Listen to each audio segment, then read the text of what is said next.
Dana entered SEAL training younger than most, hardened by discipline, but on her first mission, she watched her best friend die beside her, the gunfire fading into a silence that never left. After that night, she walked away from the teams and hid her steady hands behind a waitress's apron until she was asked to help take down Phil, a powerful crime boss, and she agreed without hesitation. One quiet night, with the diner empty, a young robber burst in, gun trembling as he demanded money to prove himself to Phil's gang. But Dana didn't flinch, and her calm only made him unravel faster, his breath uneven, his grip unstable. And in one precise movement shaped by years of elite training, she disarmed and restrained him, turning a robbery into the opening strike of a carefully planned ambush. If you want to see how this confrontation unfolds, follow the channel. And now, let's go back to where it all truly began. Dana Lewis did not move like a waitress. She moved with calibrated economy, each gesture stripped of excess, as if every ounce of energy were logged and rationed. Years earlier, that precision had been forged on the grinder at Coronado, under instructors who measured weakness in heartbeats and hesitation in fractions of a second. At 25, her posture still carried the alignment of someone who had endured surf torture, hypothermia drills, and the methodical attrition of basic underwater demolition SEAL training. The roadside diner smelled of burnt coffee and disinfectant. Fluorescent lights hummed overhead, casting a sterile pallor across chrome countertops. Dana refilled a ceramic mug without looking down, wrist steady, pour controlled to the millimeter below the rim. Her breathing remained slow, 4-count inhale, 4-count hold, and unconscious adherence to box breathing ingrained for stress inoculation. Her career had not ended because her body failed. Her joints were intact, her VO2 max still superior. It ended with a radio transmission cut short by gunfire and the wet, choking sound of her swim buddy's final exhale. Sarah's blood had soaked into desert sand during a compromised extraction in the sandbox. The official after-action report labeled it a hostile engagement. The memory lived in Dana's peripheral vision like a persistent after-image. Since then, she carried the wound in silence, invisible but operative. The bell above the diner door chimed. Her eyes lifted without moving her head. A young man entered, hoodie pulled low, shoulders slightly hunched. His gaze flickered toward the register, then toward the exit rapid secondary movements betraying poor situational awareness. His right hand stayed buried in the front pocket, knuckles blanching against fabric. A bead of sweat traced along his temple despite the cool air. Dana set the coffee pot down. The ceramic base met the counter without a sound. He approached too fast, breath shallow, diaphragm tight. When he produced the snub-nosed revolver, the muzzle wavered off axis. His trigger finger rested inside the guard, distal pad compressing metal with uneven pressure. Adrenaline tremor, inexperience. "Open the register!" he barked, voice cracking at the edges. Dana's pulse held at 60 beats per minute. She tracked the line of fire relative to her center mass. Distance, less than 3 feet. Angle, frontal, slight, right bias. She registered the slick sheen on his palm, the compromised grip. He was young, initiate level. The kind sent to test loyalty through low-yield violence. He had stepped into a controlled environment. As he lunged across the counter, Dana pivoted on the ball of her left foot. Her right hand redirected the barrel laterally, clearing her thoracic cavity. Simultaneously, her left hand trapped his wrist in a rotational lock, pronating the joint past comfort threshold. Her elbow drove with precise force into the ulnar nerve along his medial forearm. Neurological disruption. His grip failed. The revolver struck tile. Before his lungs could draw enough air to form a scream, she swept his stance leg, destabilizing his center of gravity. He collapsed backward, impact absorbed by her controlled descent. Dana transitioned seamlessly into a vascular neck restraint. forearm compressing the carotid artery while avoiding tracheal obstruction. Pressure calibrated it to 10 seconds to induce transient loss of consciousness without hypoxic injury. His body slackened. The diner door at the back opened with quiet authority. Captain Miller entered, glancing at his watch as if timing a drill evolution. Dana maintained the hold 1 second longer to confirm flaccidity, then released. She rose to her feet, smoothing the apron across her abdomen. Her expression remained neutral, jaws set, eyes steady. The refrigerator hummed. The radio emitted static. Outside, the night remained undisturbed. The stillness fractured in under 30 seconds. Headlights washed across the diner windows, bleaching the interior in white glare. 2 unmarked SUVs entered the parking lot at controlled speed, brakes compressing with a muted hydraulic hiss rather than panic. Engines idled low. Doors opened in sequence. Men in plain clothes moved with synchronized economy, no shouted commands, no wasted motion. One secured the perimeter, scanning sectors. Another entered through the rear access point. A third crossed the threshold of the front door, weapon indexed at low ready. On the linoleum floor, the young robber stirred, eyelids fluttering in the fog between hypoxia and consciousness. His first inhale came ragged, diaphragm spasming as cerebral perfusion normalized. When he understood the hands zip-tying his wrists, the badge flashed discreetly inches from his face. Something inside him collapsed. His lower lip trembled. His breathing devolved into shallow, erratic pulls. A thin sound escaped his throat, not quite a word. Initiation, right undone. Loyalty test exposed as a federal setup. Dana stepped back, giving the extraction team clear access lanes. She removed her forearm from the contact point and rolled her shoulders once, resetting posture. There was no tremor in her fingers. The sympathetic surge that should have followed a violent encounter never manifested. Her pulse had already decelerated. She adjusted the diner apron with deliberate, calm, smoothing fabric over her abdomen as if concluding a shift rather than a controlled interdiction. Captain Miller entered through the back door. He paused just inside the frame, eyes conducting a silent after-action assessment. Weapon displaced safely. Suspect restrained. No civilian spillover. No structural damage beyond a scuffed tile. His gaze settled briefly on Dana's stance feet, shoulder width, chin level, respiration even. He checked his watch. One of the operators guided the suspect upright. The young man's knees buckled. He began speaking in fragments, names, apologies, denials tumbling over one another. His voice cracked under the weight of realization. The men escorting him did not respond. They moved him toward the exit with professional detachment, one hand at the triceps, the other stabilizing at the scapula to maintain balance. The diner filled with controlled movement. Evidence was bagged. The revolver cleared, cylinder opened, rounds counted and documented. A field photographer captured the position of the weapon before it was removed. Procedure: chain of custody. Miller approached Dana and handed her a folded towel. The fabric was clean, institutional white. She accepted it without looking down. A faint smear of dust marked her shoulder from the takedown.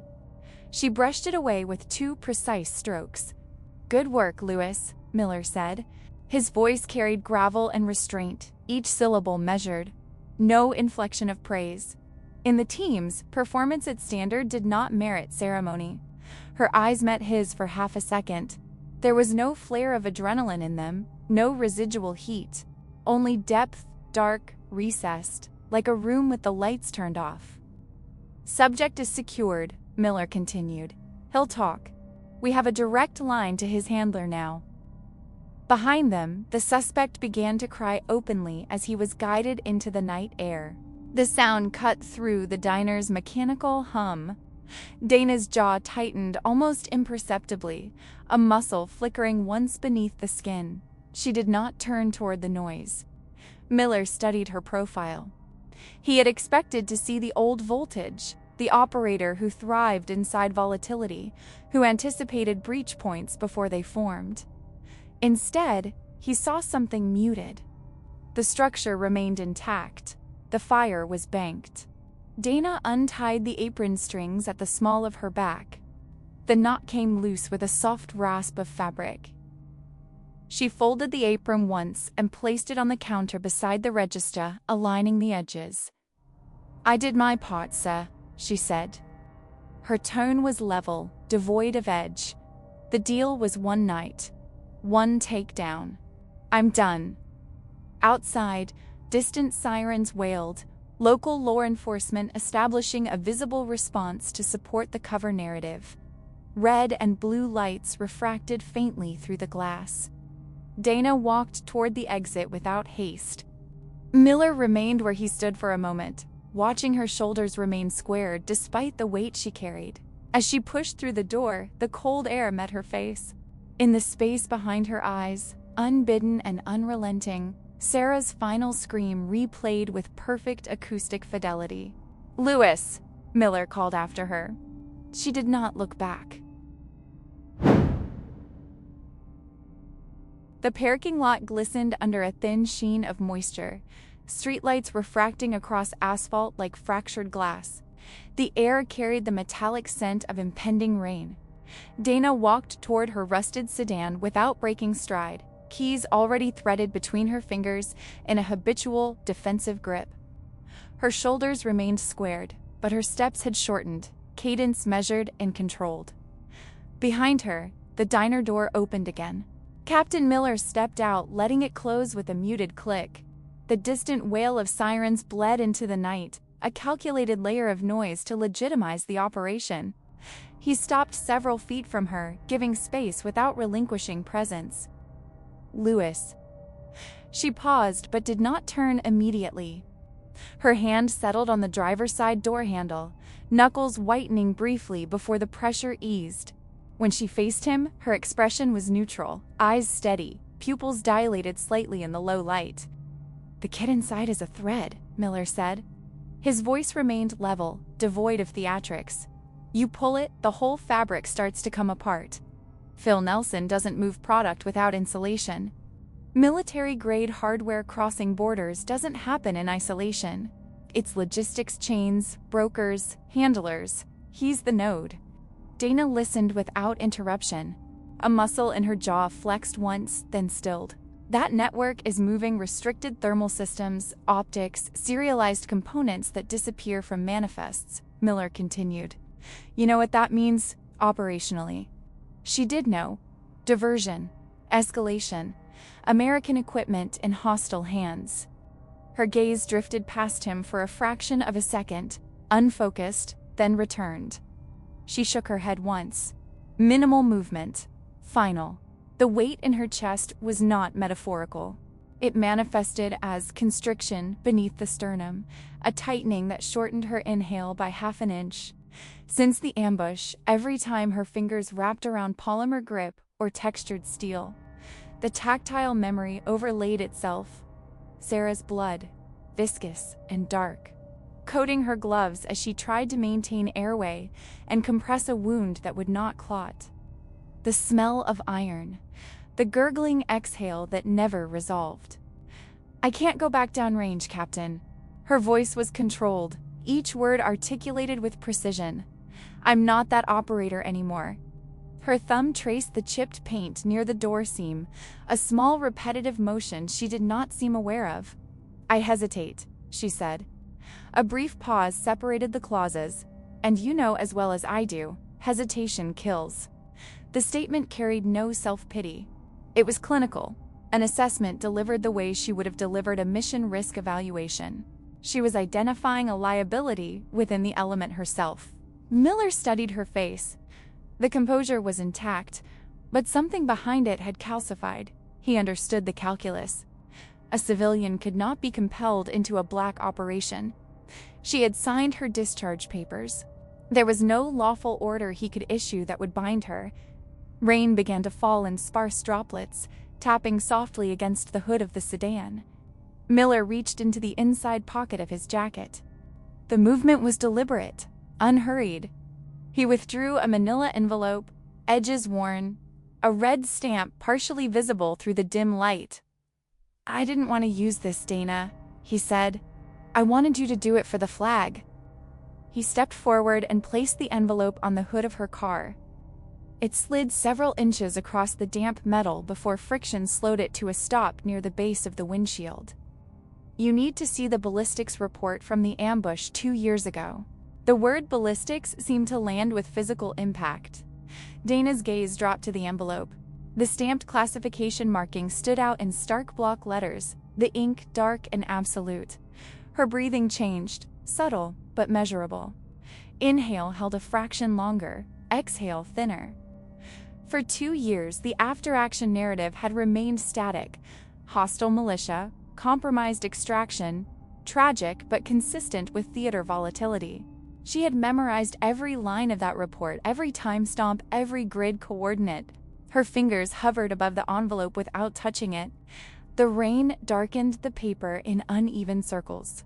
Miller did not press further. He let silence occupy the space between them, heavy but disciplined. Dana finally placed her palm flat against the hood, inches from the envelope, feeling the cold metal seep into her skin. Her eyes remained fixed on the classification stamp, as if it were radiating heat. The sirens in the distance faded. Dana sat behind the wheel of her sedan, the engine off, the world reduced to the narrow cone of light cast by a failing street lamp. It flickered at irregular intervals, each pulse illuminating the interior in sterile flashes before surrendering again to shadow. Rain traced thin, uneven paths down the windshield. The manila envelope lay torn open across her lap, its contents spread with methodical precision. Her hands, which had remained steady through close-quarters violence minutes earlier, now betrayed her. A tremor traveled along the extensor tendons of her fingers as she lifted the first page. She flattened it against the steering wheel, forcing the papers still.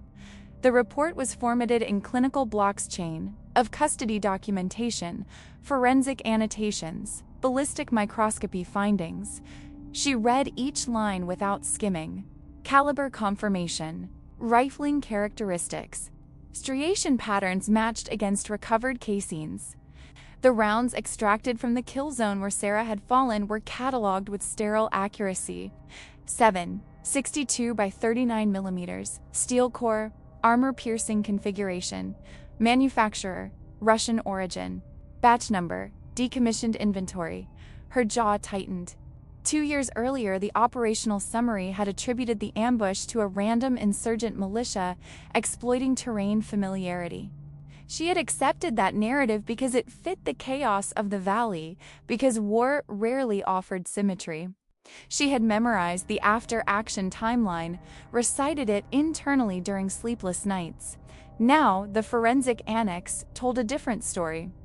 The shell casings recovered from the Wadi bore distinctive extractor marks consistent with a specific production lot 1 that had been documented as removed from circulation. Not battlefield scavenging, not black market residue. A controlled shipment. Her breathing shortened. She forced a measured inhale, but the air stalled halfway down her trachea. She turned to the final page. Transaction log. Intercepted communications. Naval intelligence header. Time-stamped entries detailing a brokerage exchange weeks prior. Shipment identification numbers aligned with the batch codes on the ballistic report. Payment routing confirmed through layered intermediaries. Broker of record, Phil Nelson. The name sat on the page in unembellished font, devoid of drama. Her eyes remained fixed on it. A small muscle beneath her left eye twitched once, then again. He had not merely supplied ammunition into a chaotic theater. The intercept summary was explicit. Coordination, timing, protection of a heroin shipment transiting through the valley at the same hour as her team's movement corridor. The ambush had not been opportunistic. It had been engineered. Sarah had not died in the statistical randomness of counterinsurgency. She had been neutralized as a variable in someone else's profit calculus. Dana's fingers tightened around the paper until the edge cut into the skin of her palm. A dull line of pain registered but did not draw her attention away. A sound rose from her chest before she could contain it. Low, fractured, something between a suppressed sob and a growl forced through clenched teeth. For 24 months, grief had been amorphous. Heavy, directionless, it had lodged beneath her sternum and refused to move. Now it began to change shape. The paralysis receded by degrees, replaced by clarity so sharp it bordered on surgical. In her mind, Sarah's laughter in the mess hall flickered once bright, unguarded. The memory did not linger. It was overwritten by a different image, Phil Nelson's face from the dossier, captured in a surveillance still, composed, untouched by consequence. Rain intensified against the roof, a steady percussion. Dana gathered the pages back into alignment, stacking them carefully despite the tremor that still traced her fingers.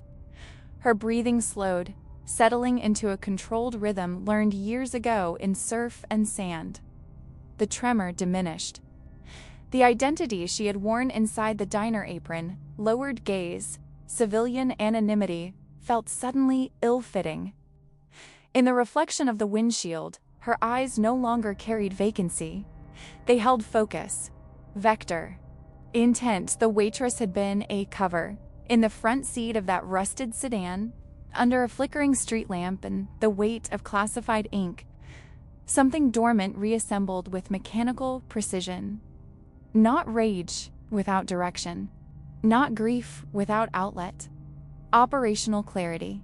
The street lamp buzzed once more and steadied. Dana closed the folder and rested it against the steering wheel, her thumb lingering over the stamped classification marking. Her breathing remained even.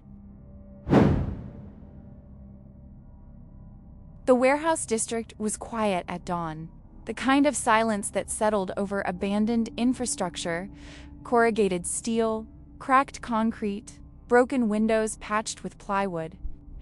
Dana parked without hesitation and stepped out into air that still carried the damp residue of the previous night's rain. She did not look around for surveillance. She already knew it was there.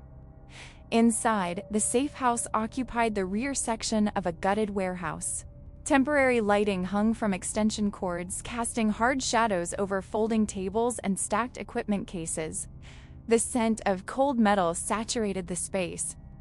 3 men stood around a makeshift armory bench, field-stripping carbines with deliberate precision. Bolts were laid out on clean cloth, springs aligned. Their movements were efficient, unhurried. The door closed behind her with a muted thud. All 3 looked up at once. For a fraction of a second, hands paused mid-task. One man held a bolt carrier group suspended between gloved fingers. Another's cleaning rod hovered just outside a chamber. Their eyes scanned her posture, her gait, the set of her shoulders. Recognition registered first, then recalibration. They did not see the diner apron. They did not see absence. They saw Valkyrie. Dana crossed the room without greeting. Her boots struck concrete with even cadence. She stopped at the logistics table and surveyed the laid outside arms. Suppressors, magazines arranged in disciplined rows. Her gaze settled on a Sig Sauer P226, fitted with a threaded barrel and suppressor. She picked it up. The weight settled into her palm with familiar gravity. She depressed the magazine release, cleared it, then racked the slide in one fluid motion. The metallic snap echoed lightly through the warehouse. She performed a press check, confirming brass in the chamber, then eased the slide forward with controlled tension to avoid unnecessary noise. Rack, slide, press check, no hesitation, no tremor. One of the men exhaled slowly, almost imperceptibly. "I'm in," Dana said. Her voice carried lower now, stripped of anything extraneous. It did not rise at the end of the sentence. It did not seek acknowledgement. Captain Miller stepped forward from the far table, a folder already open in his hand. His expression did not shift into a smile, but a faint tightening at the corner of his eyes, betrayed something close to satisfaction. He gathered the team around a satellite map spread across a reinforced crate. The young robber from the diner had fractured under interrogation protocol. Sleep deprivation and the inevitability of federal charges had eroded his bravado. He had provided coordinates and timing details of a scheduled meet. "High level," Miller said, tapping the location marker. "Nelson doesn't usually expose himself. He's coming out to inspect a shipment." "Thermal optics," one of the men added quietly. Miller nodded. "Stolen inventory. Military grade. Serialized." Dana leaned over the map, palms braced against the crate. The shipyard layout unfolded beneath rows of stacked containers, narrow corridors forming choke points, elevated crane platforms offering overwatch positions, fatal funnels everywhere, limited egress routes, industrial clutter. Her eyes tracked ingress and exfiltration vectors automatically. "He'll have a concentric security perimeter," she said, voice even. Her finger traced an outer ring around the grid. Surveillance element first. Spotters position high or at distance. Inner ring for muscle. Close protection detail within arm's reach. She tapped 2 narrow lanes between container stacks. "These are natural choke points. If we roll in heavy visible signature, he rabbits. Immediate exfil." The team listened without interruption. "We need surgical insertion," she continued. "Low visibility. Minimal footprint. Control the inner perimeter before he identifies the breach." Miller watched her carefully. There was no tremor now. No fracture in cadence. The analytical clarity had returned, not fueled by adrenaline but by precision. She straightened and met his gaze. "I'm not going as Overwatch." A pause. "I'm going inside." The words settled into the warehouse air. One of the men's jaw muscles flexed once. No one argued. Miller studied her face, searching for instability. He found none, only focus honed to a narrow edge. He gave a single nod. The message was sent from the captured robber's phone at precisely 19:03 hours. A single confirmation code, formatted exactly as prior communications in the device's encrypted thread. No embellishment. No deviation from established syntax. It signaled that the diner robbery had cleared without interference and that the funds were packaged for transfer. Across the table in the briefing room, the robber watched Dana type it. His wrists were flex-cuffed to a steel ring bolted into the concrete floor. A muscle jumped along his jawline when the message delivered. He swallowed once, Adam's apple shifting against bruised skin. He understood what came next. The operational concept was simple. Insertion under assumed insignificance. Dana would pose as his girlfriend, driving the cash to Nelson's lieutenant. A low-level courier bringing a woman along would not trigger scrutiny. The arrogance of mid-tier criminal command structures was predictable. They underestimated anything that did not look tactical. Dana spent the afternoon in deliberate preparation. Equipment layout was arranged with clinical precision across the metal table ceramic plate carrier.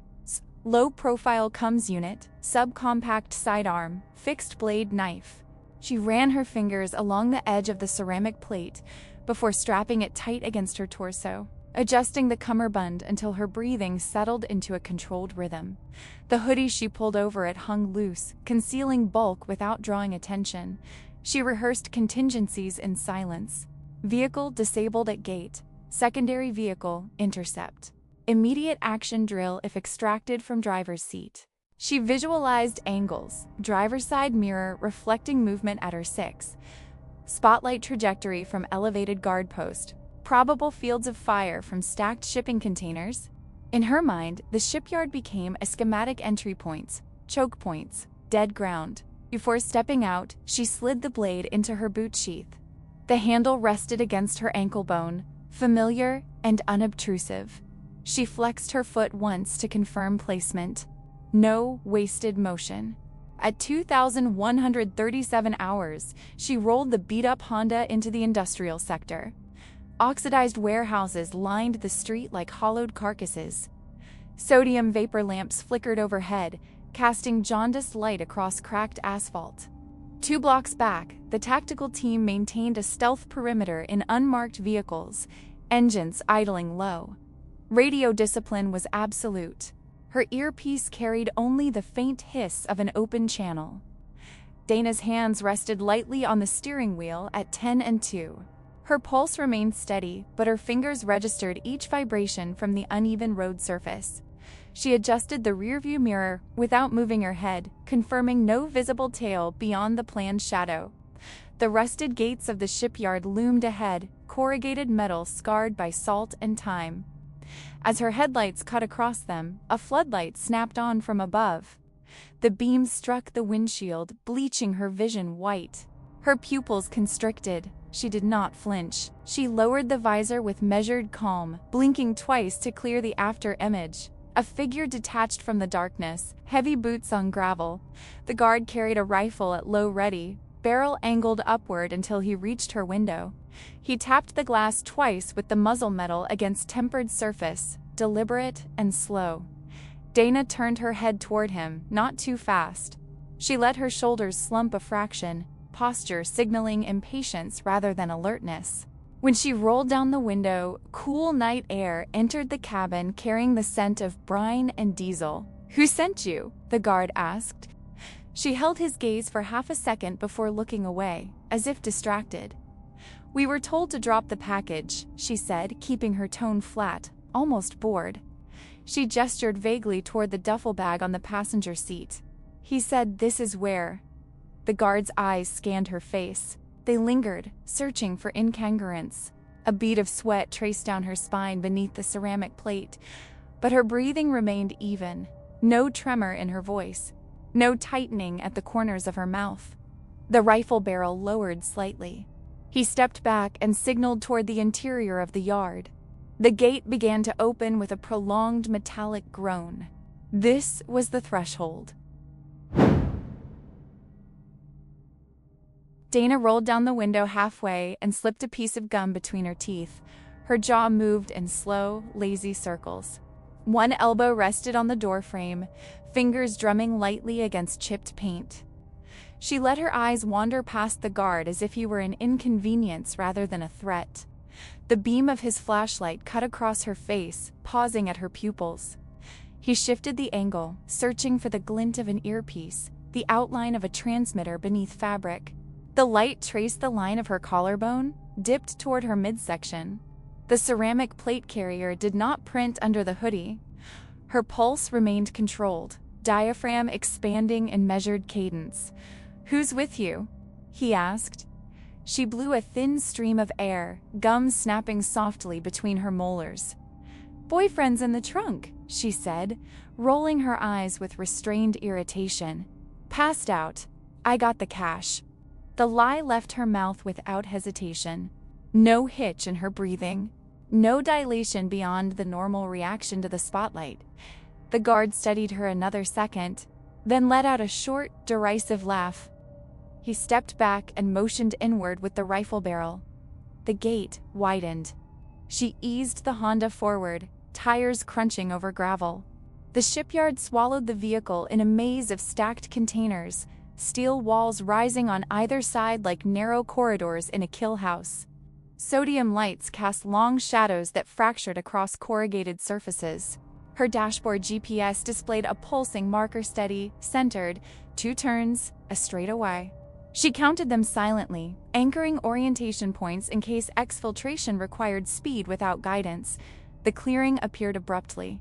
3 black SUVs idled in triangular formation, exhaust vapor drifting in pale plumes under the floodlights. Engines produced a low, synchronized rumble, the kind that vibrated through the sternum. She parked where the headlights illuminated open ground but did not silhouette her completely. Engine off. Keys remained in the ignition. Dana stepped out, lifting the duffel from the passenger seat. The weight distribution felt correct. Currency bundled and stacked to approximate the reported take. She closed the door with controlled force. They emerged from shadow almost immediately. 6 men, 2 from her left flank, 3 from the right, one from directly ahead. Their movement was efficient, spacing instinctive. She noted dominant hands, shoulder tension, trigger discipline. One man's left eyelid twitched at irregular intervals. Another rolled his neck once, vertebrae cracking audibly. Hands grabbed her arms. A pat-down commenced, systematic, invasive. Palms ran along her ribs, down her thighs, across her back. One pressed briefly at her sternum. The ceramic plate did not betray its contour. They found the cash when one unzipped the duffel, rifling through stacks with practiced speed. They did not check her boots. She let her shoulders fold inward slightly, chin dipping as if in reluctant compliance. Her eyes, half-lidded, tracked them in peripheral fragments. Distance between shooters, approximately 2 meters. Firing arcs overlapped poorly on her rear quadrant. 2 had weapons slung, not yet at low ready. The rear door of the center SUV opened with a muted hydraulic sigh. Phil Nelson stepped out. He was older than the surveillance photos suggested. Fine lines bracketed his mouth, and his hair had thinned at the temples. The suit he wore, tailored, charcoal, high-quality wool, sat clean against the grime-streaked environment, incongruent with the oil-stained gravel underfoot. He adjusted his cuff once, a small, habitual motion. His gaze moved to Dana first. It lingered on her face, assessing, then dropped to the duffel bag held open by one of his men. "Where is the boy?" he asked. His voice was quiet, almost conversational. Dana met his eyes directly. She did not blink. He didn't make it. A beat of silence followed. One of the men shifted his weight, gravel grinding under his boot. Nelson's mouth curved, but the expression never reached his eyes. The smile was thin, controlled, predatory. "Loose ends usually don't," he said. He lifted his hand slightly, 2 fingers, minimal movement. A signal. Kill her. Kill her. So, the syllables had barely left Nelson's mouth when Dana released the duffel. It hit the gravel between them with a dull thud. Her thumb had already hooked the modified zipper pull during the drop. The tension pin disengaged. The flashbang detonated at ground level. Light ruptured the clearing, white, absolute, followed by a concussive report that compressed the air in her lungs. The overpressure slapped against her ceramic plate and reverberated through her ribcage. Men closest to the bag recoiled, hands flying instinctively toward their faces. One staggered sideways, rifle slipping from his grip. Another's pupils clamped down to pinpoints, disoriented vestibular system betraying him as he fought for balance. Dana was already moving. Her right hand cleared the small of her back, fabric sweeping aside. The subcompact sidearm indexed into her palm as if it had always been there. She stepped offline, creating angle, front sight lifting into her visual plane. 2 controlled pairs center mass, then immediate follow-up. The recoil impulse was sharp and predictable. The first man dropped before his weapon cleared low ready. The second tried to shoulder his rifle. The rounds struck high thoracic, collapsing him backward against the SUV's quarter panel. Jackpot. Move, move, move, move. Her voice cut through the chaos, transmitted over encrypted comms. The shipyard answered. From the elevated cranes at the perimeter, suppressed rifles broke almost in unison flat, contained cracks that stitched through the night. Outer sentries folded where they stood, taken through exposed cranial vaults and upper thoracic cavities. The coordinated timing reflected pre-briefed sectors of fire and disciplined trigger control. Shipping containers rang as incoming rounds began to snap past Dana's position. One round punched through thin sheet metal to her left, showering rust flakes into the air. She pivoted, tracking a third threat attempting to clear his optic. Another pierced sternum, clavicle line.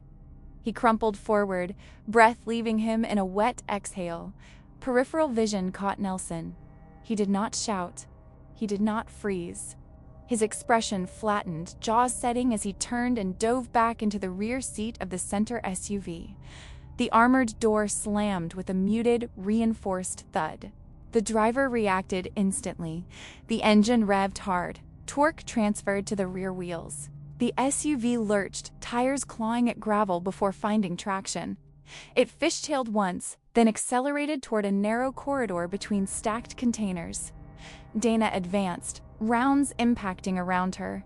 One struck the container edge inches from her shoulder, sending a metallic shriek across the yard. She felt the concussion of near misses against her eardrums but kept her stride measured, weapon tracking the vehicle's rear window. The glass spiderwebbed under her fire, yet held laminated, ballisticrated, primary target mobile. She transmitted, breath controlled despite the sprint. Northbound corridor, uncovered route. The tactical overlay in her mind shifted rapidly. They had secured primary ingress and anticipated exfil through the main gate. This vector-tight industrial, partially obscured by container stacks, had not been fully interdicted. Nelson had contingency planning, a secondary extraction lane. The SUV cleared the corridor's mouth and accelerated toward the outer yard. Dana slowed just enough to assess, distance increasing. No immediate vehicle asset within reach. Then she saw it. Leaning against a crate near the clearing's edge black frame, exposed engine block, personal modifications visible even in low light. A motorcycle, likely belonging to one of the guards now down on the gravel. She did not deliberate. Her sidearm reholstered in one fluid motion. She altered course at a diagonal, boots digging into loose stone. Incoming fire had diminished. Most hostile signatures were neutralized by Overwatch. Her focus narrowed to the bike. She reached it, swung a leg over the seat, and righted the weight with practiced balance. Her hand found the ignition cluster. The key was still seated. The SUV's taillights flared red in the distance as it approached the perimeter exit. Dana twisted the throttle. The motorcycle's engine climbed into a high mechanical scream as Dana twisted the throttle to its limit. The tachometer needle trembled in the red band. She leaned forward over the tank, reducing drag, knees tight against the frame as the shipyard blurred into streaks of steel and sodium light.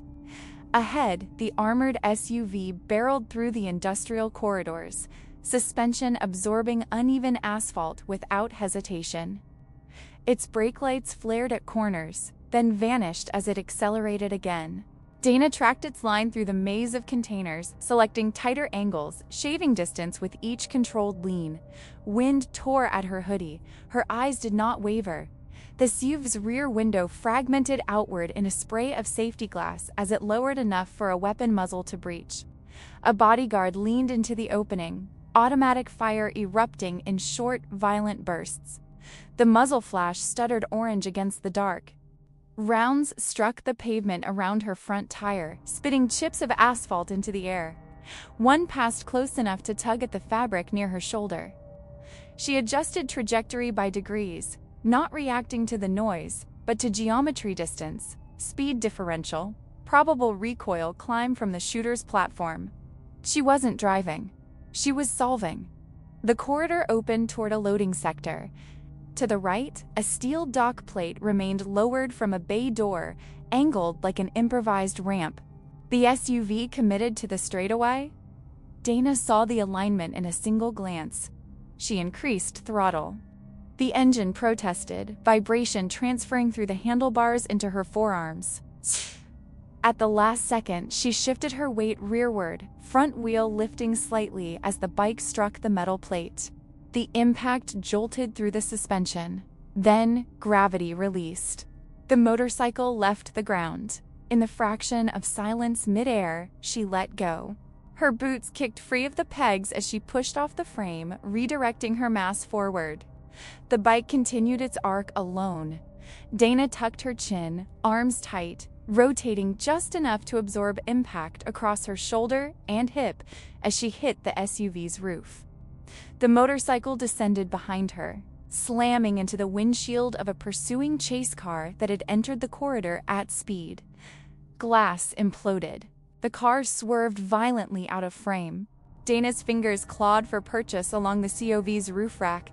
Metal tore at her gloves. The vehicle fishtailed, driver attempting to dislodge her with abrupt steering inputs. Centrifugal force pulled at her torso. Her boots scraped uselessly against reinforced steel. She flattened herself, lowering her center of gravity. Her jaw locked against the jarring vibration beneath her ribs. With one hand anchored, she drew her sidearm. She reversed the grip and drove the butt downward into the sunroof. Once, the glass starred but held. Twice, the laminate fractured, collapsing inward in jagged segments. She pulled a tear gas canister from her belt, thumb depressing the actuator. A sharp hiss marked chemical discharge. Without hesitation, she dropped it through the shattered opening. Inside, the confined space transformed instantly. CS gas expanded, dense and acrid. The driver's silhouette jerked.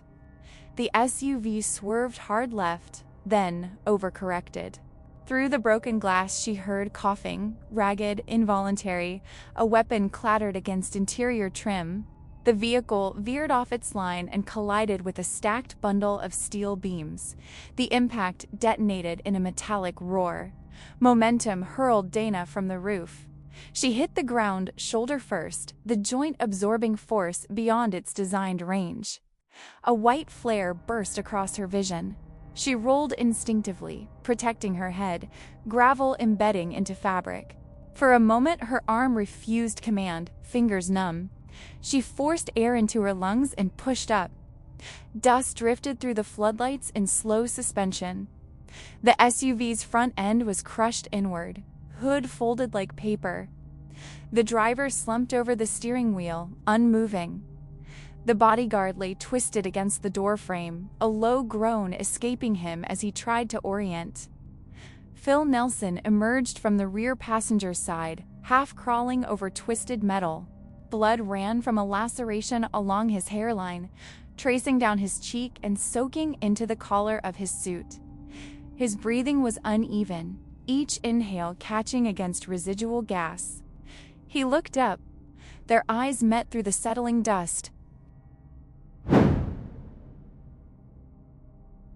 Phil Nelson's hand scraped across broken asphalt, fingers closing around the grip of a fallen pistol, half hidden beneath debris. His movements were clumsy, motor control compromised by chemical exposure and blunt force trauma. Blood ran from his brow into his right eye, forcing a blink that came too slow. A boot came down hard over his hand. The impact produced a sharp, wet crack. Metacarpals gave under concentrated force. Nelson's mouth opened, but the scream fractured into a hoarse wheeze. His fingers spasmed uselessly beneath the tread. He looked up, expecting a badge, a uniform, the procedural inevitability of arrest. He saw the waitress. Grease streaked the sleeve of her hoodie. A thin line of blood traced from her temple to her jaw, drying against skin. Her chest rose and fell in controlled intervals despite the violence still settling around them. In her eyes, there was no rush of triumph, no visible rage, only focus narrow, unwavering. She did not press the muzzle to his head. She did not shout commands. She simply stood over him. Who are you?" Nelson forced out, each word catching in his throat as residual CS gas constricted his airway. His uninjured hand clawed weakly at the ground, searching for leverage that wasn't there. "I'm the friend of Sarah Jenkins," Dana said. She spoke quietly. No inflection, no tremor. Recognition moved across his face in stages. First confusion, then recall. His pupils tightened. The tick at the corner of his eye returned, rapid and involuntary. He knew the name, he understood the connection. The memory settled behind his stare like a shadow he could not displace. Behind Dana, Boots approached at a controlled pace. Miller and the team advanced in bounding formation, muzzles trained on Nelson's center mass. Their movements were disciplined, sectors covered, triggers indexed along frames. Miller reached Nelson first, knee dropping onto his scapula to immobilize him. Flex cuffs looped around the unbroken wrist, ratcheting tight with precise clicks. Nelson's cheek pressed against the gravel, blood mixed with dust along his jawline. Miller looked up at Dana. She still held her weapon trained on Nelson's sternum. The front sight rested exactly where it would end everything. Upper thoracic cavity, minimal deviation. Her finger lay along the trigger guard, not yet inside. The air carried the metallic scent of wreckage and spent propellant. For a moment, nothing moved except the slow drift of dust in the floodlights. It would require less than a pound of pressure. Nelson's breathing hitched. His eyes locked onto hers, searching for hesitation, for mercy, for something human he could manipulate. Dana's jaw tightened once. A muscle shifted beneath her cheek. Then she exhaled through her nose and lowered the weapon. "Killing him is too easy," she said, voice level. "Secure him." Miller gave a short nod. He hauled Nelson upright and began the formal arrest protocol, reciting charges in a measured cadence: racketeering, conspiracy to commit homicide, trafficking, obstruction. The words landed without drama, each one a weight added to the man's future. Nelson sagged between two operators, power stripped from him as efficiently as a weapon cleared from a chamber. Weeks later, the grass at the military cemetery stood in exacting symmetry, trimmed to regulation height. Headstones aligned in disciplined rows beneath a pale sky. Dana stood before one of them, Sarah Jenkins. Her fingers traced the carved letters, moving slowly across cold stone. She placed a folded newspaper clipping at the base of the marker. The headline was clear and unambiguous: "Crime lord sentenced to life without parole. No appeal pending. No suspended sentence. No leverage left." Wind moved through the trees in a low, steady murmur. It lifted the edges of the clipping and brushed against Dana's jacket. She remained still, eyes fixed on the name etched in granite. For 2 years, silence had pressed against her like weight. It had followed her through operations, through briefings, through sleepless nights cataloging evidence and rehearsing contingencies. Standing there, the pressure eased. Her shoulders settled a fraction lower. Her breathing lengthened. The absence inside her chest no longer felt like a wound left open. It felt contained. She slid her sunglasses on, masking whatever remained behind her eyes. Without another word, she turned from the headstone and walked along the gravel path, steps measured and unhurried. There would be other missions, other names, other files waiting to be opened. If you want to follow the next operation, subscribe to the channel.